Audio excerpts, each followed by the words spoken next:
அனைவருக்கும் மீனூஸ் கிச்சனின் அன்பான வணக்கங்கள். இன்றைக்கி நம்ம கிச்சனில் என்ன பார்க்க போகிறோம் அப்படின்னு பார்த்தீங்கன்னா, இன்றைக்கி நம்ம வந்து கோவக்காய் மசாலா தான் பார்க்க போகிறோம்.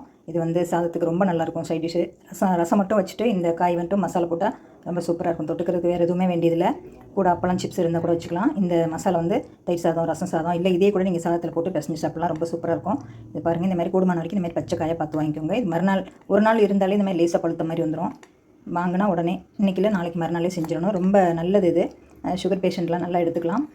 நல்ல ஃபைபர் கண்டென்ட் இருக்குது, அதனால் எல்லாருமே சாப்பிட்லாம். பிள்ளைங்களுக்கும் இது கொடுக்கலாம்.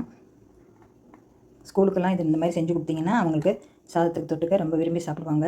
ரொம்ப நல்லாயிருக்கும். இப்போ நான் அந்த மாதிரி ஒரு 10 காய் போல் அந்த மாதிரி நறுக்கி எடுத்து வச்சுருக்கேன். அப்புறம் ஒரு பெங்களூர் தக்காளி ஒரு தக்காளி நறுக்கி வச்சுருக்கேன். அப்புறம் பார்த்திங்கன்னா சின்ன வெங்காயம் ஒரு 20 போல் நறுக்கி எடுத்து வச்சுருக்கேன். இதெல்லாம் இப்போ நம்ம வதக்கி அரைச்சிக்கணும். இதுக்கு காரத்துக்கு ஒரு 4 காஞ்ச மிளகா, ஒரு அரை டீஸ்பூன் சோம்பு, ஒரு 1/4 டீஸ்பூன் சீரகம், ஒரு 10 மிளகு, ஒரே ஒரு விரலிடை தேங்காய். இது சும்மா ஒரு சேர்மானத்துக்காக தான் போட்டிருக்கேன். இது வேணும்னா சேர்த்துக்கலாம், இல்லை வேண்டாம்னா தேங்காய் வேண்டாம்னா ஸ்கிப் பண்ணிடலாம். அதாவது நீங்கள் ஒரு நேரத்துக்குள்ளே இந்த மசாலா காலி பண்ணுறது, அதாவது மத்தியானத்துக்கு மட்டும் போதும்னா இந்த மாதிரி தேங்காய் சேர்த்துக்கலாம். நைட்டெல்லாம் வச்சுக்கிறேன்னா தேங்காய் போட்டால் சில சமயங்களில் கெட்டு போயிடும். மறுபடியும் சூடு பண்ணி எடுத்து வச்சுக்கணும். நிறைய செய்யறதா இருந்தால் கொஞ்சம் சேர்த்துக்கலாம். இதுக்கு ஒரு பொட்டுக்கடலை வைக்காமல் இந்த மாதிரி ஒரு 4-5 முந்திரி பருப்பு எடுத்து வச்சுருக்கேன். இப்போ இதெல்லாம் நம்ம ஆயிலில் ஃப்ரை பண்ணிக்கலாம். இப்போ பாருங்கள் ஃப்ரெண்ட்ஸ், நான் அடுப்பை வச்சுட்டு கடாய் வச்சு அதில் வந்து சும்மா ஒரு அரை டீஸ்பூன் எண்ணெய் சேர்த்துருக்கேன். அதாவது நம்ம அந்த சோம்பு இதெல்லாம் பொரிக்க போகிறோம். சும்மா அரை டீஸ்பூன் எண்ணெய் சேர்த்துருக்கேன். இதில் ஃபஸ்ட்டு வந்து காஞ்ச மிளகாய் போட்டு பொரிச்சு எடுத்துக்கிட்டலாம். ஏன்னா ரொம்ப நேரம் இருந்தால் அது வந்து கருகலாயிரும்.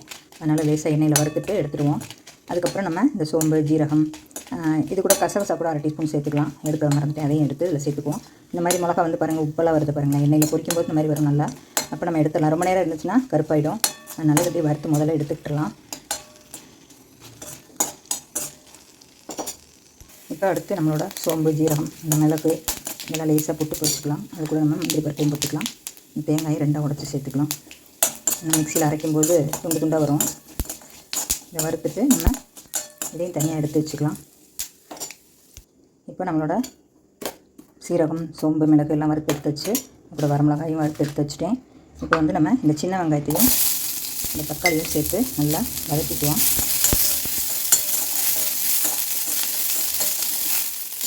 இதோட தக்காளியும் சேர்த்து இப்போ நம்மளோட வெங்காயமும் தக்காளியும் நல்லா வதங்கிடுச்சு. இதில் வந்து நம்ம என்ன சேர்த்துக்கணும்னா மஞ்சத்தூள் சேர்த்துக்கிட்டுருவோம். ஒரு அரை டீஸ்பூன். இதில் வந்து ஒரு ஸ்பூன் வந்து மல்லித்தூள் சேர்த்துருவோம். இப்போ கொஞ்சம் தேவையான அளவு உப்பும் சேர்த்துருவோம். சேர்த்துட்டு நல்லா கலந்து வச்சுட்டு இப்போ நம்ம மிக்சியில் அந்த மிளகாய், சோம்பு, ஜீரகம், மிளகு அது கூட இதையே சேர்த்து நல்லா ஆறுனதுக்கப்புறம் அரைச்சிட்டு வந்துடலாம். நான் மிக்சியில் போட்டு வச்சுருக்கேன். இது கூட நம்ம இந்த வெங்காயம், தக்காளி எல்லாத்தையும் சேர்த்து அரைச்சிட்டு வந்துடலாம் ஒரு நல்ல மசாலாவாக. இது கூட உங்களுக்கு பூண்டு சேர்க்க பிரியமாக இருந்தால் பூண்டு கூட நீங்கள் சேர்த்துக்கலாம். நான் பூண்டு இன்றைக்கி சேர்க்கலை. இங்கே கோயம்புத்தூரில் பார்த்திங்கன்னா சின்ன வெங்காயம் இல்லாத சமையலே இருக்காது. நிறைய வெங்காயம் தொளிக்கிறேன்னு சொல்லிட்டு வெங்காயம் நல்லா ஒரு முறத்தில் அள்ளி வச்சுக்கிட்டு வெங்காயம் நிறைய உரிச்சிக்கிட்டே இருப்பாங்க பெரிய பாட்டிலாம். தொளிச்சும்பாங்க. அதாவது வெங்காயம் தோல் உரிக்கிறது தொளிச்சு ஒரு டப்பாவில் போட்டுக்குவாங்க. இல்லைன்னா அதே நல்லா வதக்கி சாப்பாடு, பச்சைப்பயிறு கடையிறது, அதுக்கெல்லாம் நிறைய வெங்காயம் சேர்ப்பாங்க. கொள்ளு கடையிறது இதுக்கெல்லாம். இப்போ இது வந்து ஆறுனதுக்கப்புறம் நம்ம அந்த மிளகாயோடு சேர்த்து நம்ம அரைச்சிட்டு வந்துடலாம். இது கூட ஒரு டீஸ்பூன் கசகசாவும் சேர்த்துக்குவோம். ஏன்னா அது வந்து சட்டியில் போட்டு கிண்டும்போது அப்படியே சுற்றி சட்டியில் ஒட்டிக்கும். இதில் போட்டோம்னா டைரெக்டாக நம்ம அரைச்சிட்டு வந்துடலாம். இப்போ நம்மளோட மசாலா அரைச்சி ரெடி ஆயிடுச்சு. இப்போ நம்ம வந்து தாளிக்கிறத பார்த்துடலாம். இப்போ வந்து நான் அதே கடாய் தான் வதக்கி எடுத்துகிட்டு திருப்பி ஒரு தடவை நம்ம கழுவிடணும். இல்லைன்னா அப்படியே சுற்றி கறிக்கிட்டே வரும். இப்போ தக்காளி வெங்காயம்லாம் வதக்கின கடாயை லேசாக ஒரு தடவை சும்மா கழுவிட்டு அப்புறம் திருப்பி அதிலே நான் தாளிக்கிறேன். நீங்கள் தக்காளி வெங்காயம் வதக்கினபடி எப்படி தாளிச்சு விட்றாதீங்க. அதை வந்து சட்டியை ஒரு தடவை கழுவிட்டு அப்புறம் தாளிக்கிறத பார்க்கலாம். இப்போ நான் 2 ஸ்பூன் ஆயில் ஊற்றிருக்கேன். இதுக்கு வந்து 1/4 டீஸ்பூன் கடுகு, 1/4 டீஸ்பூன் உளுந்து, 1/4 டீஸ்பூன் சோம்பு எல்லாம் சேர்த்துக்கலாம்.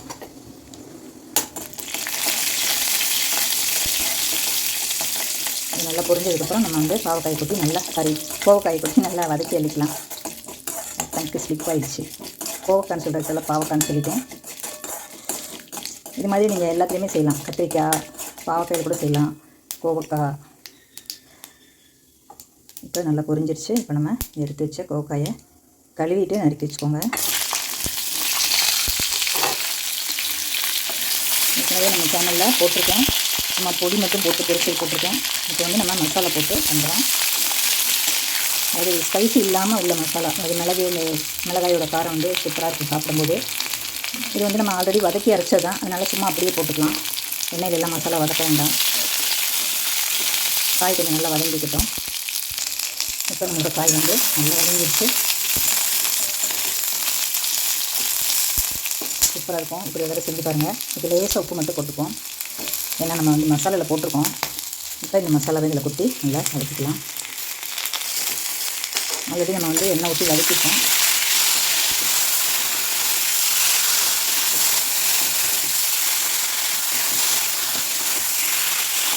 அந்த சட்டியில் ஒட்டாமலே வருது பாருங்களேன். கொஞ்சம் ஆனால் நம்ம காய் வேக விடணும். அதனால் கொஞ்சம் மிக்ஸி கழுவின தண்ணி நம்ம ஊற்றி சேர்த்துக்கலாம். மிக்ஸி கழுவி எடுத்து வச்சுருக்கேன். அந்த தண்ணியை நம்ம இதில் சேர்த்துக்கலாம். இப்போ எல்லாத்துக்கும் உப்பு போதுமா நல்லா செக் பண்ணிவிட்டு நம்ம வந்து பார்த்துக்கலாம். செக் பண்ணிக்கோங்க, உப்பு போதுமான்னு செக் பண்ணிவிட்டு அப்புறம் நம்ம லேசாக ஒரு மூடி வச்சிடலாம். சூப்பராக இருக்குங்க. இப்போ நம்மளோட காய் வந்து நல்லா வெந்துட்டுருக்கு. நான் வந்து மிக்ஸி கழுவின தண்ணி கொஞ்சம் இன்னொரு 1/4 டம்ளர் சேர்த்து மொத்தமாக 1/2 டம்ளர் தண்ணி சேர்த்துருக்கேன். ஏன்னா அந்த காய் கொஞ்சம் வேக நேரம் எடுக்கும். அதனால் எண்ணெயில் வதக்கியிருந்தாலுமே காய் மென்று சாப்பிடும்போது கொஞ்சம் வெந்து வரணும் இல்லையா, அதனால் கொஞ்சம் நேரம் எடுக்கும். ஒரு 10 நிமிஷம் வேக விட்டுப்போம். 10 நிமிஷம்னு இல்லை, இந்த தண்ணி வற்றுற வரைக்கும் நம்ம வேக விட்டுக்கலாம். ஒரு மூடி போட்டு அப்படி மூடி வச்சுருவோம். தண்ணியெல்லாம் இஞ்சினதுக்கப்புறம் பார்க்கலாம். இப்போ நம்மளோட காய் வந்து நல்லா வெந்திருக்கும் பாருங்கள். தண்ணியெல்லாம் இஞ்சிருச்சு. நடுநடுவில் கொஞ்சம் கிளறி விட்டுக்கணும், ஏன்னா தண்ணி இல்லாமல் அப்படி பிடிச்சிரும். தீ வந்து சிம்மிலே இருந்துச்சுன்னா உங்களுக்கு ரொம்ப பிடிச்சிடாது.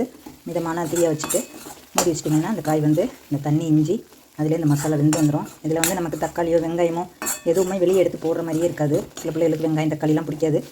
இந்த மாதிரி மசாலாவோட சேர்த்து அப்படியே இருந்துச்சுன்னா இந்த பெரிய பிள்ளைங்க நம்ம கூட வந்து சாதத்தில் அப்படியே போட்டு மசாலாவோட போட்டு சாப்பிட்டுக்கலாம். இந்த கரண்டியில் அப்படி காயை கட் பண்ண வந்துச்சுன்னா காய் வெந்துருச்சுன்னு அர்த்தம். ஏன்னா அந்தளவுக்கு இது காய் வேகும் பாருங்கள். தண்ணி இஞ்சிற வரைக்கும் இந்த இது வேகும். இப்போ தான் லேசாக வெந்துருச்சு. இன்னும் உங்களுக்கு நல்லா ட்ரையாக வேணும்னா இன்னும் கூட நல்லா ட்ரையாக எடுத்துக்கலாம். இல்லை இப்படியே சாதத்தில் பிசைஞ்சு சாப்பிட்றதுனா இந்த அளவில் இருந்தால் உங்களுக்கு சூப்பராக இருக்கும். பாருங்கள் என்ன அருமையாக ரெடி ஆகிடுச்சு. இப்போ இதை நம்ம பவுலில் மாற்றிக்கலாம். ஒரு காய் எடுத்து உங்களுக்கு தனியாக கட் பண்ணி காமிக்கிறேன். இதில் நீங்கள் பாருங்கள், இந்த கரண்டியில் வச்சு இப்படி வெட்டும்போது நல்லா 2 துண்டாயிரும். இப்போ காய் வந்து 2 துண்டாக வந்துருச்சு பாருங்கள். இப்போ நல்லா வெந்து வந்துருச்சு. இப்போ நம்ம வந்து இறக்கிக்கலாம். இன்னும் இதையே நல்லா ட்ரையாக விட்டுட்டிங்கன்னா நல்லா அப்படியே பொடி வந்து அதில் ஒட்டி அந்த மசாலா பூரா அதில் ஒட்டி நமக்கு வறுத்த கோவக்காய் மாதிரி வந்துடும். இருக்க அந்த மசாலா வந்து நல்லா கெட்டியாகிட்டே வரும். நம்ம 3 ஸ்பூன் 2 ஸ்பூன் தான் எண்ணெய் ஊற்றணும். அதுவே அப்படி நல்லா உங்களுக்கு நல்லா பிறண்டு வரும். பாருங்கள் சூப்பராக இருக்குது பாருங்கள். கலரும் அதுவும் பார்க்கவே ரொம்ப நல்லாயிருக்கு. டேஸ்ட்டும் ரொம்ப சூப்பராக இருக்குது. இப்போ நம்ம இறக்கிடலாம். இப்போ நம்மளோட கோவக்காய் வந்து நம்ம இறக்கிக்கலாம். சூப்பராக இருக்குது பாருங்கள். நல்ல மசாலாவோட சேர்த்து இறக்கி சாப்பிட அந்த லேசாக அந்த மிளகோட காரம் அடுப்பாக பண்ணி வச்சு அந்த மிளகாயோட காரம் அந்த மல்லியோட வாசம் ரொம்ப சூப்பரான தக்காளிலாம் ரொம்ப வெளியில் தொங்கிட்டு நூலாக தொங்கிட்டு இருக்காமல் எல்லாமே கலந்து சின்ன வெங்காயம் எல்லாம் கலந்தது. பாருங்கள் நல்லாவே வெந்துருச்சு காய். உங்களுக்கு எடுத்து காமிக்கிறேன். இந்த பாத்திரத்தில் வந்து சாதத்தை போட்டு அப்படியே ஒரு சொட்டு நெய் விட்டு பேசி சாப்பிட்டு பாருங்கள். அப்படி திவ்யமாக இருக்கும். பாருங்கள் 2 துண்டாயிடுச்சு காய். நல்லா வெந்துருச்சு. இப்போ நம்மளோட கோவக்காய் மசாலா சூப்பராக ரெடி ஆகிடுச்சு பாருங்கள். இந்த மாதிரி ஒரு தரம் செஞ்சு பாருங்கள், எல்லாருக்கும் பிடிக்கும்.